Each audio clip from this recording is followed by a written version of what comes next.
एक भिक्षु भोजन बनाने के लिए जंगल से लकड़ियां चुन रहा था कि उसने कुछ अनोखा देखा। उसने एक बिना पैरों की लोमड़ी देखी जो ऊपर से स्वस्थ दिख रही थी।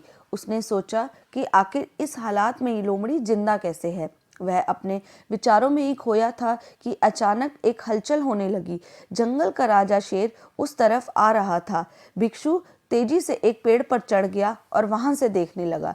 शेर ने एक हिरन का शिकार किया था और वह उसे अपने जबड़े में दबाकर लोमड़ी की तरफ बढ़ रहा था। उसने लोमड़ी पर हमला नहीं किया, बल्कि उसे खाने के लिए कुछ मांस के टुकड़े भी दिए। आदमी को यह देखकर आश्चर्य हुआ कि शेर लोमड़ी को मारने की बजाय उसे भोजन दे रहा है। वह भिक्षु कुछ बुदबुदाया। उसने अपनी आंखों पर भरोसा नहीं किया, इसलिए वह अगले दिन फिर वहीं गया और छिपकर शेर का इंतजार करने लगा। आज भी वैसा ही हुआ।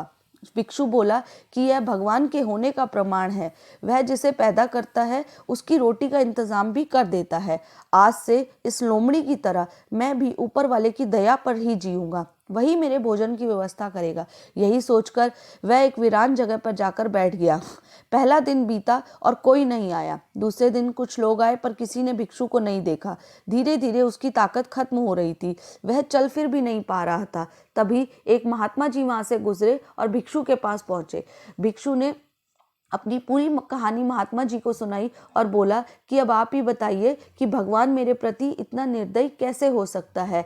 किसी को इस हालात में पहुंचाना पाप नहीं है क्या?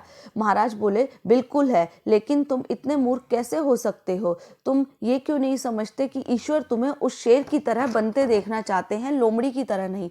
जीवन में भी ऐसा ही होता है कि हमें चीज़ें जिस तरह समझनी चाहिए हम उसके विपरीत समझ लेते हैं और हम बिना किसी काम के किए हुए भाग्य के भरोसे बैठ जाते हैं, ये सोच के कि भाग्य में होगा तो मिल जाएगा, परंतु ऐसा नहीं होता। बिना मेहनत के तो भाग्य क्या भगवान भी साथ नहीं देता। हम सब के अंदर कुछ ना कुछ खास बात होती है जिससे हम जीवन में बहुत तरक्की पा सकते हैं, पर ज़रूरत है उस खास बात को पहचानने की कि कहीं हम शेर की बजाय लोमड़ी तो नहीं बन रहे हैं।